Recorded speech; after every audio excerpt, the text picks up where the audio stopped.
അയാള് ആ 10 ലക്ഷം ദിറംസ് 10 ദിറംസിനും കൊടുക്കണ കണ്ടില്ല. അപ്പം ഞാനെങ്ങനെ ഓർത്തെന്നറിയോ, ഈ കർത്താവിൻ്റെ വചനം, ആ വചനത്തിൽ നമ്മൾ സന്തോഷത്തോടെ അത് കൈമാറി കഴിയുമ്പോൾ ദൈവം വാഗ്ദാനങ്ങൾ പാലിക്കും ആരോടായാലും. അത് വൈശാഖമായാലും ശരി, അതുപോലെ തന്നെ ആരാണ് ദൈവത്തോട് സന്തോഷത്തോടെ വചനം പാലിക്കുന്നത്. അങ്ങനെ ഒരു വചനമുണ്ട് കേട്ടോ, ലുക്ക 6:38. അതെ, കൊടുക്കുവിൻ നിങ്ങൾക്കും കിട്ടും, പറഞ്ഞ കൊടുക്കുവിൻ നിങ്ങൾക്ക് ലഭിക്കും, അമർത്തിക്കുലുക്കി നിറച്ചളന്ന് അവർ നിങ്ങളുടെ മടിയിൽ ഇട്ടുതരും. അതാണ് ആരാണ് തന്നത്? അവനാണ്. ആര്? ദൈവം. ആരുടെ വചനമാണ്? ഇതെല്ലാം വാഗ്ദാനമാണ്. കിട്ടും, കൊടുക്കും, ലഭിക്കും എന്നൊക്കെ പറയുന്ന എല്ലാം പ്രോമിസാണ്. ഉടമ്പടി വർക്കൗട്ട് ചെയ്യണത് 8870 പ്രോമിസിലാണ് വർക്ക് ചെയ്യണത്. ഞാൻ കോവിഡ് പിടിച്ച് 2 മാസത്തോളം 1.5 മാസത്തോളം, എനിക്ക് 2 പ്രാവശ്യം കോവിഡ് പിടിച്ചു കേട്ടോ. നിങ്ങൾ അറിഞ്ഞോ? നിങ്ങൾ അറിഞ്ഞില്ലല്ലോ അല്ലേ? 2 പ്രാവശ്യം എനിക്ക് കോവിഡ് പിടിച്ച്. എന്താ ആരാ കോവിഡ് തന്നത്? നിങ്ങളല്ല തന്നത്. ഞാൻ ഇവിടെ നിൽക്കുമ്പോൾ എനിക്ക് കിട്ടിയല്ലേ, ഞാൻ പുറത്ത് പോകണില്ലല്ല. പക്ഷേ എന്താ പ്രശ്നം എന്ന് വെച്ച് കഴിഞ്ഞാൽ, കോവിഡ് കാലത്തും ഞാൻ ഇവിടെ തന്നെ ഉണ്ടായിരുന്നു, ജനങ്ങളുടെ വിഷയങ്ങൾ കേട്ടോണ്ട് തന്നെ. അപ്പോൾ ഒത്തിരി പേര് വരുമ്പോൾ ആരെങ്കിലും കയറി കയ്യെ പിടിക്കുക, അല്ലെങ്കിൽ അടുത്ത് നിൽക്കുക, തുമ്മുക ചെയ്യുമ്പോൾ അത് കിട്ടും. അതാണ് 2 പ്രാവശ്യം കിട്ടിയത്.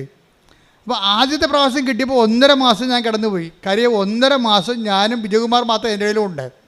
അപ്പം ഞാനിങ്ങനെ അദ്ദേഹത്തിൻ്റെ ഹോട്ടലിൽ കിടക്കുകയാണ് ഒറ്റയ്ക്ക്. അപ്പോൾ എന്നെ നോക്കിയത് മുഴുവനും നാഫർ എന്ന് പറഞ്ഞൊരു മുസ്ലിം സഹോദരനാണ്. അയാളാണെങ്കിൽ എൻ്റെ പൾസും എൻ്റെ ശ്വാസവും നോക്കാൻ വേണ്ടി വട്ടം കിടക്കുകയാണ് അവിടെ. കഴിഞ്ഞ ദിവസം ഇവിടെ വന്നിട്ടുണ്ടായിരുന്നു. എനിക്ക് ഭയങ്കര ഇഷ്ടപ്പെട്ട അയാളെ കണ്ടപ്പോൾ ഇവിടെ വന്നിട്ടുണ്ടായിരുന്നു എന്നെ കാണാൻ വേണ്ടി. അന്ന് 1.5 മാസം രാത്രി എനിക്ക് എന്തെങ്കിലും സംഭവിക്കുക, ശ്വാസം കിട്ടാത്ത ദിവസങ്ങളായിരുന്നു അത്. അപ്പോൾ എൻ്റെ മേലിൽ ജവമാല ഉണ്ടായിരുന്നു. അപ്പോൾ ഈ നാഫർ അടുത്ത് കിടക്കുകയാണ് വട്ടം. എന്നിട്ട് ഞാൻ എന്തെങ്കിലും ഒരു പന്തികേട് കണ്ട അപ്പോൾ പുള്ളിക്ക് അകത്തോട്ട് വരാൻ വേണ്ടി പുള്ളി പുറത്ത് കിടക്കുകയാണ്. അപ്പോൾ ഞാൻ ഓർക്കണേ, ഞാൻ എൻ്റെ ജീവിതത്തിൽ ഒരിക്കലും കാണാത്തൊരു മനുഷ്യനാണ്. ഈ ഒരു കാലഘട്ടത്തിൽ എൻ്റെ ബന്ധുക്കളല്ല, സ്വന്തപ്പെട്ടുള്ള സഹപ്രവർത്തകരല്ല, ആരുമല്ല. ഇത് നിങ്ങൾ ഓർക്കണം. എന്താ പ്രശ്നം വെച്ച് കഴിഞ്ഞാൽ, നിങ്ങൾ ഓരോരുത്തരെയും താങ്ങണതും തലോടണമെല്ലാം നാളെ നിങ്ങൾക്ക് അവർ പ്രയോജനപ്പെടുമെന്നുള്ള ഉദ്ദേശത്തിലാണ്. പക്ഷെ നിങ്ങൾ താങ്ങേണ്ടതും തലോടേണ്ടതും ദൈവത്തെ മാത്രമാണ്. എവിടെയെങ്കിലും നിങ്ങൾക്ക് അറ്റാച്ച്മെൻ്റ് ഉണ്ടെങ്കിൽ ആ അറ്റാച്ച്മെൻ്റ് വെച്ചായിരിക്കും നിങ്ങൾക്ക് പണി കിട്ടാൻ പോണത്. പക്ഷേ ദൈവത്തോട് മാത്രം അറ്റാച്ച്മെൻ്റ് ഉണ്ടെങ്കിൽ നമ്മളുടെ യഥാർത്ഥ സമയത്ത് ദൈവമാണ് ആളെ ദൂത വിടണത്. ഞാൻ നിനക്ക് മുമ്പേ എൻ്റെ ദൂതനെ അയക്കും. ശ്രുതികട ഹല്ലേലൂയ. Take the word of God. ഹല്ലേലൂയ ഹല്ലേലൂയ ഹല്ലേലൂയ ഹല്ലേലൂയ ഹല്ലേലൂയ. യേശുവേ ഹല്ലേലൂയ ഹല്ലേലൂയ ഹല്ലേലൂയ. യേശുവേ സ്തുതി. ഹല്ലേലൂയ ഹല്ലേലൂയ. പുറപ്പാട് 23:20. പുറപ്പാട് 23:20. ഇതാ പറഞ്ഞേ, ഇതാ ഒരു ദൂതനെ നിനക്ക് മുൻപേ ഞാൻ അയക്കുന്നു. അവൻ നിന്റെ വഴിയിൽ നിന്നെ കാത്തുകൊള്ളും. ഞാൻ. അപ്പൊ ഈ നാഫർ ആരാണ് എൻ്റെ ഇരിക്കണേ? അവൻ്റെ ദൂതനാ. ഞാൻ നിനക്ക് മുമ്പേ എൻ്റെ ദൂതനെ അയക്കും എന്നാണ് പറഞ്ഞിരിക്കുന്നത്. ഞാൻ എൻ്റെ ദൂതനെ അയക്കും. എപ്പോഴും നമ്മളെ സംബന്ധിച്ചിടത്തോളം അവനെന്ത് ചെയ്യും? അവൻ നിന്റെ വഴികളിൽ, പറഞ്ഞേ, നിന്നെ കാത്തുകൊള്ളും. അപ്പം നമ്മുടെ കാവൽ ഏർപ്പെടുത്തിയിരിക്കുന്നത് നമ്മുടെ ബന്ധുക്കളെ സ്വന്തപ്പെട്ടവരൊന്നും അല്ല. ആരെയാണ്? ദൈവത്തെയാണ്. അവൻ്റെ ദൂതനാണ്. അതായത് ഞാൻ എന്തിനാ ഇപ്പം നിങ്ങളോട് ഇങ്ങനെ പറയുന്നത് വെച്ച് കഴിഞ്ഞാൽ, നിങ്ങളുടെ ടൈം നിങ്ങൾ മാനേജ് ചെയ്യണം. ചില ആൾക്കാർ മക്കളെ എന്നും പറഞ്ഞ് മരിക്കാൻ നടക്കുകയാണ്. ചില അമ്മമാർ അവനോട് ഇപ്പം നിങ്ങൾ ദുബായിലോ റോമിലേക്കുള്ള മക്കളെ നിങ്ങൾ വിളിക്കും, എന്നിട്ട് കഴിച്ചാടാ, കുടിച്ചാടാ, കുളിച്ചാടാ എന്നൊക്കെ ചോദിക്കും. പ്രാർത്ഥിച്ചാടാന്ന് ഒരിക്കലും ചോദിക്കത്തില്ല ഈ പന്നി. അതാ പ്രശ്നം. എന്താ പ്രശ്നം? ഈ ജീവിതത്തിൽ അവർ ബേസിക്കായിട്ട് അമ്മയാണെങ്കിലും ലോകത്താൻ ജീവിയാണ്.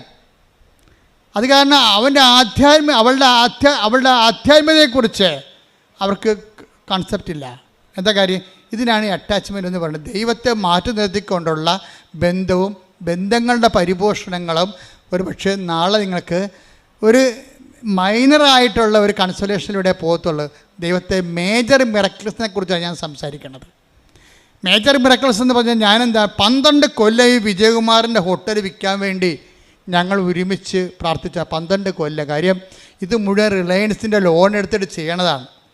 ആ റിലയൻസിൻ്റെ ലോണെന്ന് പറയുമ്പോൾ അതിൻ്റെ പണ്ടാര പലിശ കയറിയിട്ട് കോടികളുടെ കടത്തിൽ വിജയകുമാർ മുങ്ങുകയാണ്. ആരോടും പറയിക്കാതെ പുതിയ പുതിയ ലോൺ എടുത്ത് കൂടിക്കൊണ്ടിരിക്കുകയാണ്. ഇവിടെ വളരെ മിടുക്കനായിട്ട് വരും, സിമ്പിളിനായിട്ട് പോകും. പക്ഷേ ഞങ്ങൾക്ക് മാത്രമേ രണ്ടുപേർക്കും രഹസ്യങ്ങൾ അറിയാൻ പാടുള്ളൂ. അപ്പോൾ ഞാൻ ഒരു ദിവസം എത്ര പ്രാർത്ഥിച്ചിട്ടും ഈ ഹോട്ടൽ വിൽക്കണില്ല. ഹോട്ടൽ വിൽക്കാനല്ല, വേറെ ഒന്നും വിൽക്കാൻ അവിടെ ഇല്ല താനും. സ്ഥലങ്ങളൊക്കെ ഉണ്ട്, അത് വലിയ സ്ഥലങ്ങളാണ് കിടക്കുന്നത്, അതൊന്നും വിറ്റ് പോകണില്ല. എല്ലാം റിയൽ എസ്റ്റേറ്റ് പ്രോബ്ലത്തിൽ കിടക്കുകയാണ്. പല സ്ഥലങ്ങൾക്കും പല പ്രശ്നങ്ങളാണ് കിടക്കുന്നത്, റവന്യൂ പ്രോബ്ലംസ്. അപ്പോൾ വിജയകുമാർ അങ്ങനെ ഒരു വല്ലാത്തൊരു 0 ലെവലിലേക്ക് വരികയാണ്. അപ്പോഴാണ് എനിക്ക് കോവിഡ് വന്നത്. അപ്പം ഞാൻ അപ്പം തന്നെ സാറിനെ വിളിച്ചിട്ട് പറഞ്ഞു, സാറേ എനിക്ക് കോവിഡാണ്, ഞാൻ അങ്ങോട്ട് വരികയാണെന്ന് പറഞ്ഞു. ഓക്കെ അച്ഛൻ കമ്മെന്ന് പറഞ്ഞു, നമുക്ക് ഉടനെ എളുപ്പം വരാൻ പറഞ്ഞു. അപ്പം ഞാൻ അവിടെ ചെന്നിട്ട് പിന്നെ എന്താ ചെയ്തിരിക്കണത്, എനിക്ക് കോവിഡാണെങ്കിലും എന്നെ സംബന്ധിച്ചിടത്തോളം ഞാൻ ആ കോവിഡ് ആശുപത്രി കോവിഡ് രോഗികളുടെ പോലെ അവിടുത്തെ ഒരു കോയമ്പത്തൂർ ആശുപത്രി കിടക്കണം, ചാർത്തിൽ കിടക്കണം. ഒരു ചാർത്താണ് ഉണ്ടായിരുന്നത്. കാര്യം കോവിഡുകാരെ എല്ലാം അവരെല്ലാം കൂട്ടിയിട്ടിരിക്കുകയാണ്. അവിടെ കുറേ കോവിഡ് അതൊക്കെ കാലത്ത് ഭയങ്കര കഷ്ടപ്പാടായിരുന്നു. കോവിഡുകാരെല്ലാം കൂട്ടിയിട്ടിരിക്കുകയാണ്. അതിൻ്റെ കൂട്ടത്തിൽ ഞാൻ കിടക്കുകയാണ്. അപ്പോൾ ഞാൻ കിടന്നതിന് ശേഷം എനിക്ക് രാത്രിയാണ് അവിടെ പോയി അഡ്മിറ്റ് ചെയ്യണത്. പക്ഷേ എന്താ പ്രശ്നമുണ്ടെങ്കിലും ഞാൻ ഈ ആന്തരിക അഭിഷേകം നിങ്ങളോട് എന്താ പറയാൻ കാരണം, ഇത്രയും ഇഷ്യൂസിലാണ് നിൽക്കണത്. ചില കോവിഡുകാർ മരിക്കുന്നുണ്ട്, പക്ഷേ എൻ്റെ ഉള്ളിൽ എനിക്കൊരു പ്രശ്നവുമില്ല. അതിനാണ് ആന്തരിക അഭിഷേകം എന്ന് പറയുന്നത്. അതായത് ഞാൻ റിലീവ്ഡ് ആകുമെന്നും എനിക്ക് I am so live and so happy as if I am not affected by Covid.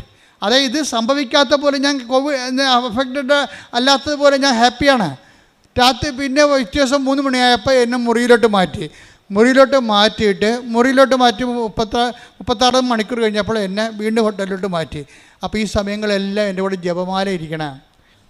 അതിൻ്റെ നിങ്ങൾക്ക് അഭിഷേകം, പ്രാർത്ഥനയിൽ അഭിഷേകം വേണമെങ്കിൽ നിങ്ങൾ ജപമാലയിൽ നിന്ന് അഭിഷേകം മേടിക്കേണ്ടത്.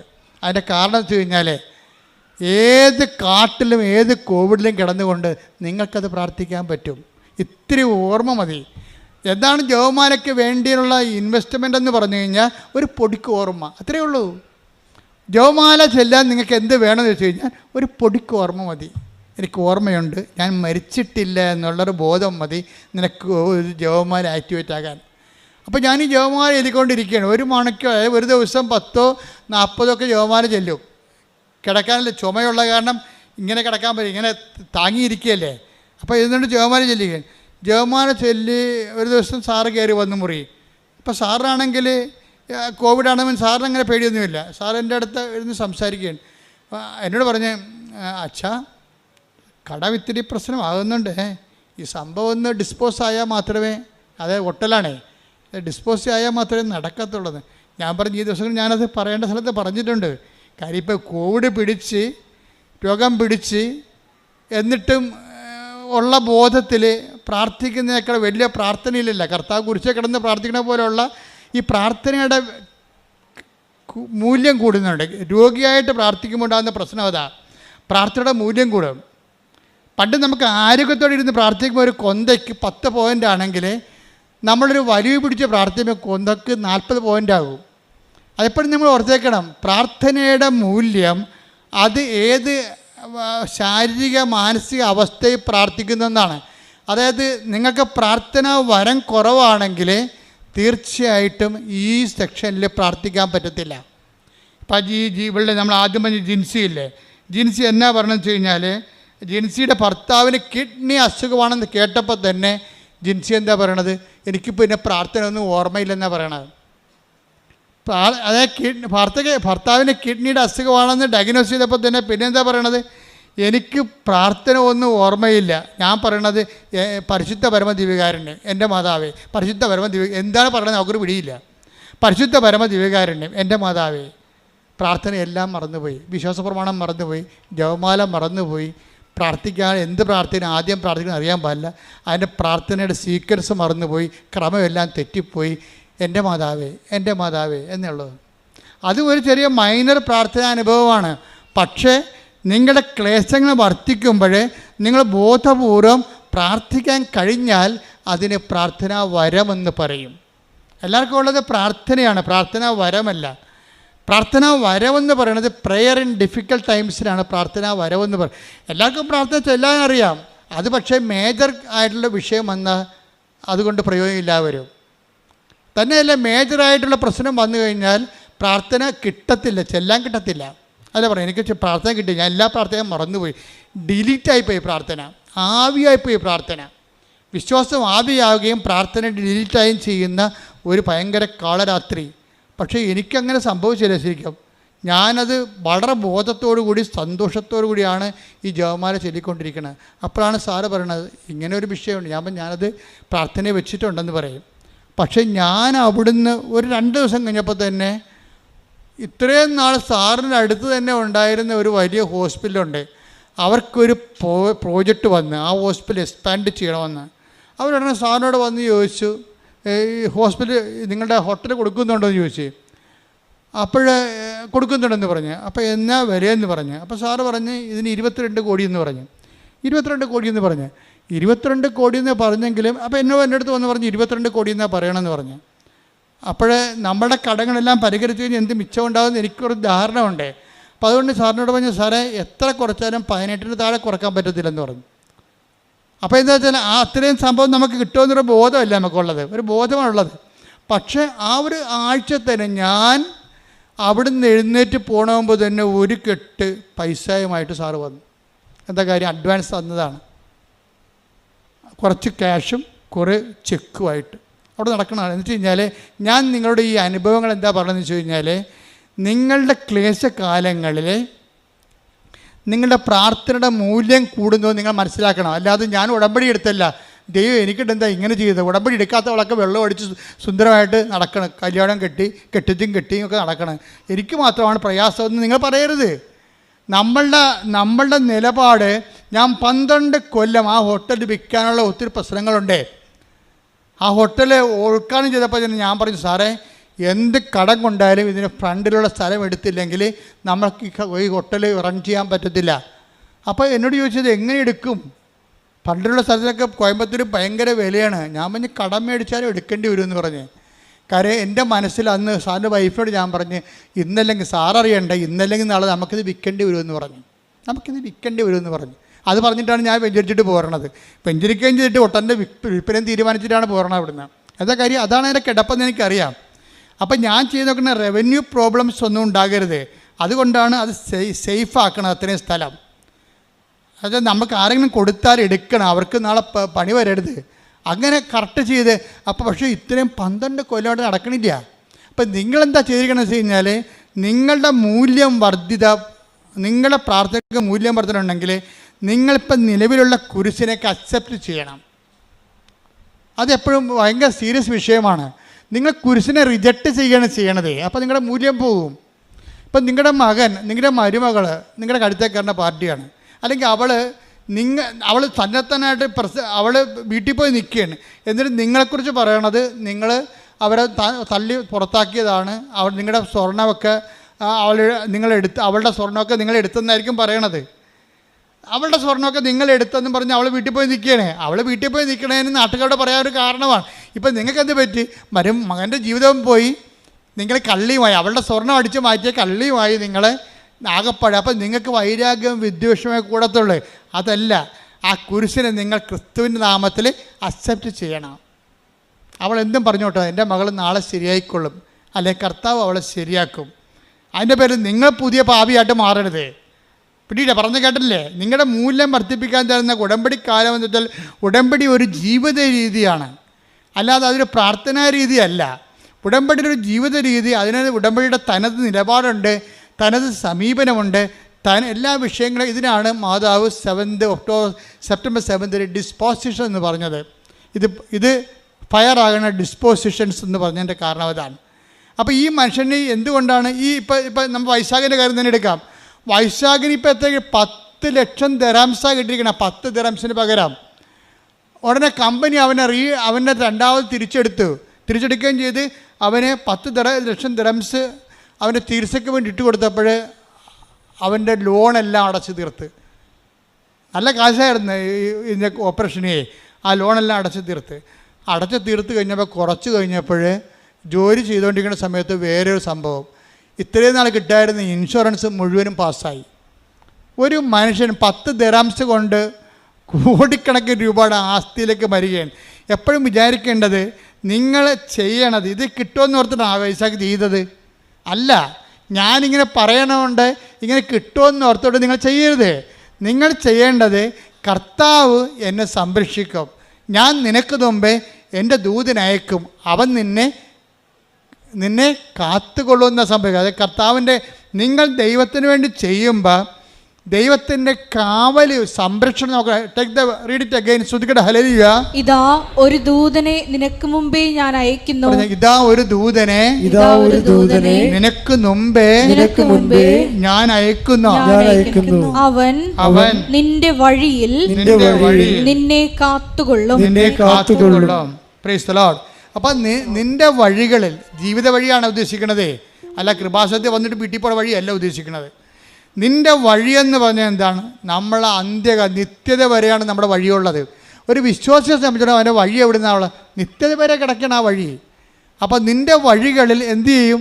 നിന്നെ കാത്തുകൊള്ളും നിത്യത നേടുന്നതിലെന്ന്. ഈ വൈശാഖ അവസാനം പറയുന്നൊരു വാക്കുണ്ട്, അത് എന്നെ വളരെ ഞെട്ടിപ്പിച്ചൊരു വാക്കാണ്. മരണം വരെ ഉടമ്പടി ജീവിക്കുവാൻ നമുക്ക് കഴിയണമെന്ന് നിങ്ങൾക്കറിയാമല്ലോ. അതായത് ഇതെങ്ങനെ തുടങ്ങിയത്? കൃപാസനം മാതാവ് എന്ന് പറയുന്നത് ഭൂലോക തട്ടിപ്പാടെന്ന് പറഞ്ഞ് ജീവിക്കാൻ തുടങ്ങിയ ആളാണ്. എന്നിട്ട് ഈ മനുഷ്യൻ്റെ ഓരോ ഘട്ടം ഘട്ടമായിട്ട് അനുഭവത്തിലൂടെ മനുഷ്യൻ തന്നെ കണ്ടില്ലേ. ഇപ്പം എന്താ അവസാനം പറയണത്? മരണം വരെ നമുക്ക് ഉടമ്പടിയിൽ ജീവിക്കാൻ കഴിയണം. അപ്പം ആ ഉടമ്പടിയെക്കുറിച്ച് ആ മനുഷ്യന് ജീവിതത്തിൽ ഏറ്റവും വലിയ കൺവിക്ഷനായിപ്പോയി. ഞാനെപ്പോഴും സന്തോഷിക്കണതേ, ഞാനെപ്പോഴും why I am a missionary എന്ന് എന്നോട് ചോദിച്ചാൽ ഞാൻ എപ്പോഴും എന്നോട് തന്നെ ചോദിച്ചിട്ടുണ്ട്, why you are a missionary. കാരണം എൻ്റെ ഉടുപ്പ് എൻ്റെ പട്ടം കിട്ടി 2 കൊല്ലം 1.5 കൊല്ലം കഴിഞ്ഞപ്പോൾ ഞാൻ ഉടുപ്പ് ചേഞ്ച് ചെയ്തു. അപ്പോൾ ഞാൻ മിഷണറി ആണെന്നുള്ള ബോധം എനിക്കുണ്ടായിരുന്നു.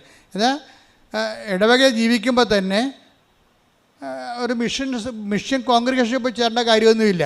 ഒരു ഇടവക വൈദ്യന് മിഷണറി ആകാൻ പറ്റും. മിഷണറിയുടെ ജോലി എന്താണ്? കർത്താവിനെ അറിയാത്തവരെ അറിയിക്കുക, അറിഞ്ഞവരെ ആഴപ്പെടുത്തുക. അപ്പോൾ നമ്മൾ മിഷണറിയായി. ഇപ്പം ഞാൻ മിഷണറിയായി, നിങ്ങളും മിഷണറി ആയില്ലേ? നിങ്ങളും മിഷണറി അല്ലേ ഇപ്പം? അപ്പോൾ അതിനേക്കാൾ വലിയൊരു ജോലി ഒരു മനുഷ്യന് ദൈവത്തിന് വേണ്ടി ചെയ്യാനില്ല. അതാണ് പ്രശ്നം. അപ്പം ഞാൻ എപ്പോഴും ഓർക്കുന്ന ഒരു വിഷയം, എന്നോട് ചോദിക്കണം നിങ്ങൾ why you are a missionary എന്ന് ചോദിച്ചാൽ ഞാൻ എന്ത് പറയുമെന്നറിയാവോ? എന്നോട് ചോദിക്കണം why you are a missionary എന്ന് ചോദിച്ചാൽ ഞാൻ പറയും, എനിക്ക് ക്രിസ്തു എന്ന് പറയുന്ന ആൾ, ക്രിസ്തുവിനെ കൊണ്ട് ഞാൻ ഒത്തിരിയേറെ കരഞ്ഞിട്ടുണ്ട് സന്തോഷം കൊണ്ട്. അത്രയ്ക്ക് സംഭവമാണ് കർത്താവ്. നിങ്ങൾക്ക് ഞാൻ മാതാവ് എനിക്ക് പ്രത്യക്ഷപ്പെടുന്നു പറയുമ്പോൾ നിങ്ങളൊക്കെ ഞാൻ മാതാവുമായിട്ടാണ് ബന്ധമെന്ന്. അങ്ങനെയല്ല, അത് സംഭവം അതല്ല. അമ്മ മാതാവ് പ്രത്യക്ഷപ്പെടുന്ന സാഹചര്യം എന്ന് പറയണത് ഞാൻ ക്രിസ്തുവുമായിട്ട് ഏതാണ്ട് എനിക്ക് 4 വയസ്സുള്ളപ്പോൾ ഞാനൊരു സ്വപ്നം കണ്ടേ. അതൊരു ആനപ്പുറത്ത് വെള്ള ലോഹയിട്ട് ചുവപ്പ് അങ്കിയിട്ട കർത്താവ് ആനപ്പുറത്ത് പോകണം. ഞാൻ എൻ്റെ ജീവചരിത്രത്തിൽ എഴുതിയിട്ടുണ്ട് 4 വയസ്സിലെ സ്വപ്നം. അന്ന് മുതലാണ് ഞാൻ ഈ കർത്താവിനെ ശ്രദ്ധിക്കാൻ തുടങ്ങിയത്. ഞാൻ പിന്നെ എൻ്റെ അപ്പനുമായിട്ട് 7ാമത്തെ വയസ്സിലോ അതോ 6ാമത്തെ വയസ്സിലോ ഞാൻ അപ്പനുമായിട്ട് സന്ധ്യപ്രാർത്ഥന കഴിഞ്ഞ് നടക്കുമ്പോൾ ഞങ്ങളുടെ ചെമ്പരത്തിക്കാട്ടിലെ കർത്താവിൻ്റെ ഒരു വലിയ മുൾക്കിരീടം അണിഞ്ഞ രൂപം കാണാം. അന്ന് മനസ്സിലായില്ല ഇത് നമ്മുടെ ജീവിതവുമായിട്ട് മുന്നോട്ട് പോകണം. അപ്പം ഞാൻ അപ്പനോട് പറയും, അപ്പ അതേ കർത്താവ് നിൽക്കണേ. ഏത് കർത്താവ് വെച്ചാൽ ഞങ്ങളുടെ വണക്കമാസ പുസ്തകത്തിലൊരു കർത്താവുണ്ട്. ഞങ്ങളുടെ വണക്കമാസ പുസ്തകത്തിരിക്കുന്ന വൈറ്റ് ആൻഡ് ബ്ലാക്ക് കർത്താവിൻ്റെ തലയിൽ മുഴുവൻ മുൾക്കിരീടമാണ്. അപ്പോഴാ കർത്താവിനാണ് ഞാൻ ഇരുട്ടത്ത് ഈ ചന്ദ്രൻ്റെ പ്രകാശത്തിൽ സന്ധ്യയ്ക്ക് ചെമ്പരത്തിക്കാട്ടി കാണുന്നത്. കർത്താവ് എന്നെ വളരെ ശ്രദ്ധിച്ച് നോക്കുകയാണ്. അപ്പോൾ എൻ്റെ കുഞ്ഞു മനസ്സിലുള്ളത് ഞാൻ സ്വപ്നത്തിൽ കണ്ട കർത്താവിൻ്റെ മുഖം തന്നെയാണല്ലോ ഇതെന്ന്. അപ്പോൾ എനിക്കിതിനെക്കുറിച്ച് കർത്താവ് നമുക്ക് വേണ്ടി മരിച്ചെന്നോ കർത്താവിനെ കുറിച്ചിക്കപ്പെടുന്നോ അതും എനിക്കറിയത്തില്ല. എൻ്റെ പ്രായം ചെറുതാണല്ലോ. പക്ഷേ അതേസമയം തന്നെ കർത്താവ് എന്ന് എനിക്ക് പുറത്ത് ഞാൻ പ്രാർത്ഥിക്കണ ദൈവം എൻ്റെ കൺമുമ്പിലുണ്ടെന്നുള്ള ബോധം എനിക്കുണ്ട്. അന്ന് മുതലാണ് ഞാൻ ഈ ആളിലേക്ക് ആകർഷിക്കപ്പെടുന്നത്. എൻ്റെ ലൈഫ് ഹിസ്റ്ററിയിൽ മുഴുവനും അത് എഴുതിയിട്ടുണ്ട്. എന്നിട്ട് കർത്താവ് അവസാനം ഞാൻ പട്ടത്തിന് ചേർന്ന് പട്ടം പഠിക്കി കഴിഞ്ഞ് പട്ടത്തിൻ്റെ സമയത്തൊക്കെ രാത്രിയൊക്കെ പ്രാർത്ഥിക്കുമായിരുന്നു. അവസാനം ഞാൻ പട്ടം എനിക്ക് ദൈവം തന്നതിന് ശേഷം ഞാനൊരു പള്ളിയിലോട്ട് വന്നു. ഒരു പള്ളി, മനക്കോടം പള്ളി. നിങ്ങൾ മനക്കോടത്ത് ചിലപ്പോൾ ഇവിടെ ഉണ്ടാവും. ഞാൻ ആദ്യമായിട്ട് അപ്പം ചെയ്യണ പള്ളി മനക്കോടം പള്ളിയിലാണ്. ഞാൻ ഇടവക ജീവിതം ഏതാണ്ട് അവസാനിപ്പിക്കണേണ്ട അവിടെ വെച്ചാണ്. കാര്യം അവിടെ വന്ന് തന്നെ തിരിച്ചു വന്ന് ഞാൻ അവിടെ കൊറോണ വികാരിയായിട്ടാണ് ഒരു സെക്ഷൻ ജീവിതം അവസാനിപ്പിക്കണത്. പിന്നെ ഇതിൽ നിന്നെല്ലാം കൊച്ചുപള്ളി ചാപ്പൽ കെയർടേക്കറായിട്ട് ഇരുന്നത്. ഇപ്പോഴും ഒരു കൊച്ചുപള്ളിയായിരിക്കണേ. അപ്പോൾ അതൊരു സെക്ഷനാണ്. അവിടെ വെച്ചാണ് 2004 അമ്മ മാതാവ് പ്രത്യക്ഷപ്പെടുന്നത്. അതായത് കൊച്ചുപള്ളിയിൽ ഞാൻ അസ്തേന്ത്യയായിട്ട് വന്ന പള്ളിയിൽ തന്നെ കൊറോണ വികാരിയായിട്ട് വന്നിട്ട് എൻ്റെ പട്ട ജീവിതം ഏറെക്കുറെ ഒരു കട്ട എത്തുമ്പോഴാണ് 2004, അത് 2004 അപ്പോഴാണ് അമ്മ പ്രത്യക്ഷപ്പെടുന്നത് ഇവിടെ. പിന്നെ ഈ പ്രത്യക്ഷീകരണത്തിൻ്റെ സ്ഥിരീകരണത്തിന് വേണ്ടിയുള്ള ആധ്യാത്മികമായ യാത്രയിൽ ആദ്യം സംഭവിക്കുന്നത്, അമ്മ ഞാൻ ആ കൊച്ചു പള്ളിയിൽ അല്ല ഈ മരക്കൂടത്ത് പള്ളിയിൽ ചാർജ് എടുത്ത് ഒരു ജനുവരി 18 തീയതി ചാർജ് എടുത്ത് കഴിഞ്ഞപ്പോൾ എൻ്റെ അമ്മ അന്ന് ജീവിച്ചിരിപ്പുണ്ട്. എൻ്റെ അമ്മ അധികം യാത്ര ചെവി കേൾക്കാൻ കാരണം അധികം യാത്ര ഒന്നുമില്ല. ആ മനക്കോടത്ത് എവിടെയോ ഒരു അടിയന്തരത്തിന് വന്ന അമ്മ അപ്പോൾ എന്നെ കാണാൻ വേണ്ടി വന്നു. ഞാൻ അച്ഛനായി ചാർജ് എടുത്തിട്ട് 3 ദിവസം ആയുള്ളൂ. അപ്പോൾ അമ്മ വന്നപ്പോൾ ഞാനൊരു ഷെഡിൽ താമസിക്കുകയാണ്. കാര്യം അവിടെ ഞാൻ ചെല്ലുമ്പോൾ അവിടെ അച്ഛന്മാർക്ക് താമസിക്കാൻ സ്ഥലമില്ലായിരുന്നു. ചവവണ്ടി ഇട്ടിരുന്ന സ്ഥലത്തുനിന്ന് ചവവണ്ടി അവരെടുത്ത് മാറ്റിയിട്ട് എന്നെ കയറ്റി കിടത്തി അവിടെ. അത്രയുള്ള സംഭവം. ആ ഒരു കാലമാണത്. കാര്യം ആ പള്ളിയിൽ ഇന്ന് നല്ല സിറ്റുവേഷൻ ഉണ്ട് അവിടെ. ഞാനും കൊറോണ വികാരിയായിരുന്നു. അപ്പോൾ നല്ല രീതിയിൽ അവിടെ പോയി താമസിച്ചത്. പക്ഷേ ഞാൻ തുടങ്ങിയത് ശവവണ്ടി എൻ്റെ അരികിൽ കിടക്കും, ഞാൻ ഇപ്പുറത്ത് ഷെഡിൽ കിടക്കും. ഷെഡിൽ കിടന്ന് ശവവണ്ടി പുറത്തെടുത്തിട്ട് അതിനൊരു പ്രത്യേക ഒരു ചാർത്തെടുത്തിട്ട് ഞാൻ ഈ ഷെഡിൽ ഒരു കട്ടിലിട്ട് അവിടെ കിടക്കും. അങ്ങനെയാണ്. അവിടെ ആണ് അമ്മ വരണത്. അപ്പോൾ അമ്മ വന്നിട്ട് അമ്മ എനിക്ക് ഒരു പടം തന്ന. കാര്യം ഞാൻ സംസാരിക്കുമ്പോൾ സ്വരത്തിൽ സംസാരിക്കണം, അമ്മയ്ക്ക് അധികം കേൾക്കാൻ പാടില്ല. അപ്പോൾ അമ്മ അധികം സംസാരിക്കണില്ല. ഞാനൊരു അടിയന്തരത്തിൽ വന്നാണെന്ന് എന്നെ പറഞ്ഞ് മനസ്സിലാക്കിയിട്ട് അമ്മ എനിക്കൊരു പടം തന്നു. പടം കണ്ടോടുകൂടി കണ്ണ് നിറഞ്ഞു പോയി. എന്താ കാര്യം? ഞാൻ ആ 6 വയസ്സിൽ മറ്റേ ചെമ്പരത്തിക്കാട്ടി കണ്ട അതേ പടം, അമ്മയുടെ വണക്കമാസ പുസ്തകത്തിൽ പണ്ടുണ്ടായിരുന്ന പടം തിരിച്ച് അമ്മ എനിക്ക് തന്നു. അതൊരു സ്ഥിരീകരണമാണ്. എന്നുവെച്ചാൽ നിൻ്റെ കൂടെ നീ ഇന്ന് എൻ്റെ ജോലി ചെയ്യാൻ തുടങ്ങിയിരിക്കുകയാണ്. എൻ്റെ ജോലി നിന്നെ ഞാൻ വിളിച്ചത് 4 വയസ്സിലും 6 വയസ്സിലുമാണ് നിന്നെ വിളിച്ചത്. അത് നീ തുടങ്ങിയിരിക്കുകയാണ്. ഒരു ഓർമ്മ, ഞാൻ നിൻ്റെ കൂടെ ഉണ്ട്. മുൾക്കിരീടം വഹിച്ചാണെങ്കിലും ഞാൻ നിൻ്റെ കൂടെ ഉണ്ട് എന്നുള്ള ബോധ്യങ്ങൾ. ഈ ക്ലേശകാലങ്ങളിലൂടെ കടന്നു പോകുമ്പോഴെല്ലാം ദൈവത്തിൻ്റെ സാന്നിധ്യവും ഛായയും നമ്മുടെ കൂടെ ഉണ്ട് എന്നുള്ള ബോധ്യം. അല്ലാതെ നിങ്ങൾക്ക് എന്തെങ്കിലും ക്ലേശങ്ങൾ വരുമ്പോൾ ഉടനെ ദൈവം എന്നെ കൈവിട്ടു, ഉടമ്പടി എടുത്തിട്ട് എന്ത് കാര്യം? ഉടമ്പടി എടുക്കാത്തവന്മാരൊക്കെ അടിച്ചോട് ജീവിക്കണം, ഞാൻ മാത്രം നരകിക്കണം എന്നൊക്കെ പറഞ്ഞിട്ട് ഇല്ലാത്ത ശാസി ഡയലോഗ് അടിക്കരുത്. മിണ്ടാതിരിക്കണം, മൗനമായിരിക്കണം, മറിയത്തെ പോലെ ഹൃദയത്തിൽ സംഗ്രഹിക്കണം. ശ്രദ്ധിക്കട്ടെ. ഹല്ലേലൂയ.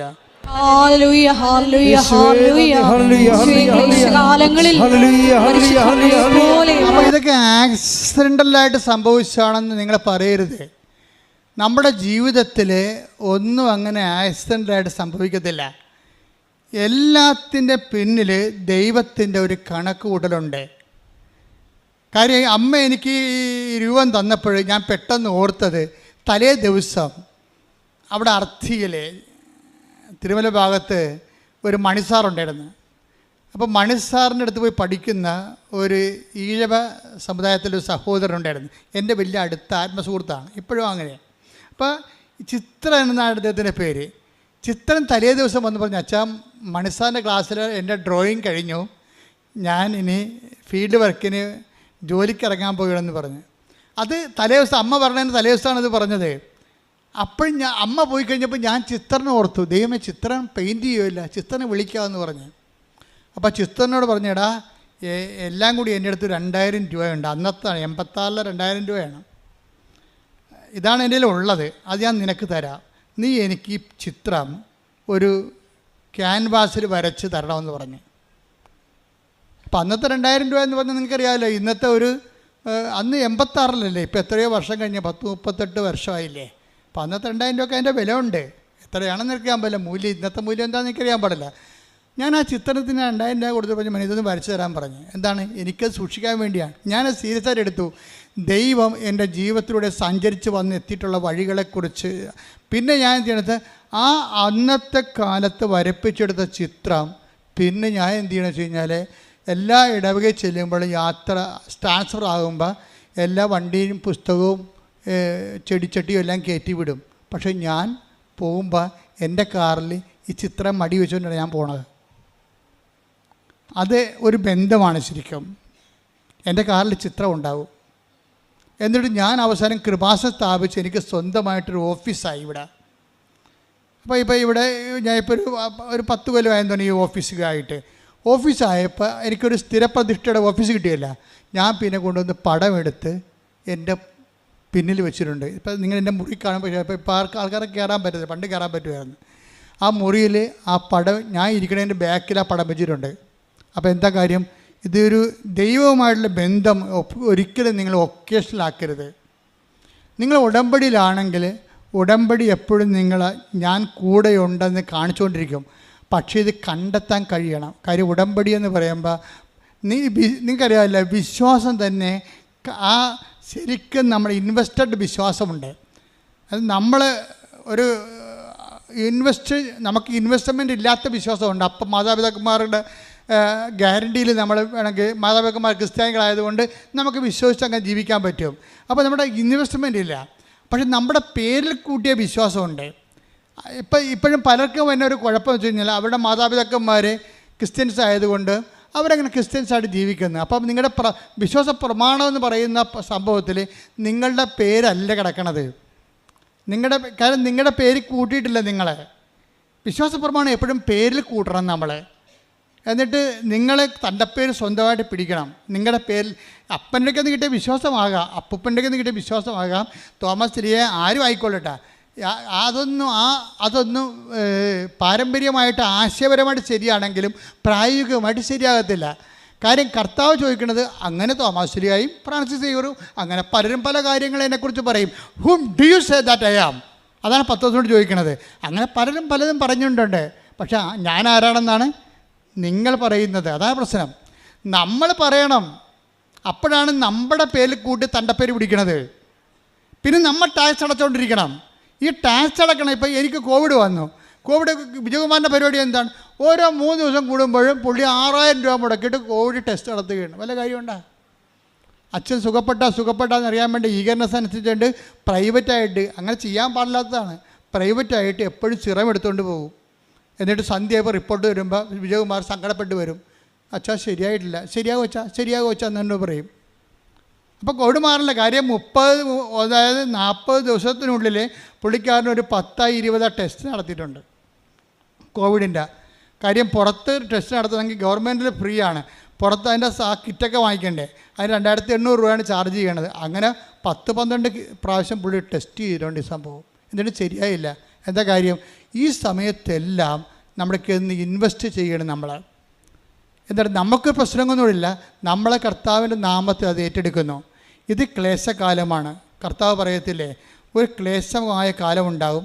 കല്ല് പെറുക്കി കളയാനൊരു കാലം, അല്ലെ ആലിംഗനം ചെയ്യാൻ ഒരു കാലം, കരയാൻ ഒരു കാലം, രോഗിയായിരിക്കാൻ ഒരു കാലം, ദൈവത്തിൻ്റെ ഒരു കാലം. Take the bed of God. ശ്രദ്ധിക്കട്ടെ. ഹല്ലേലൂയ.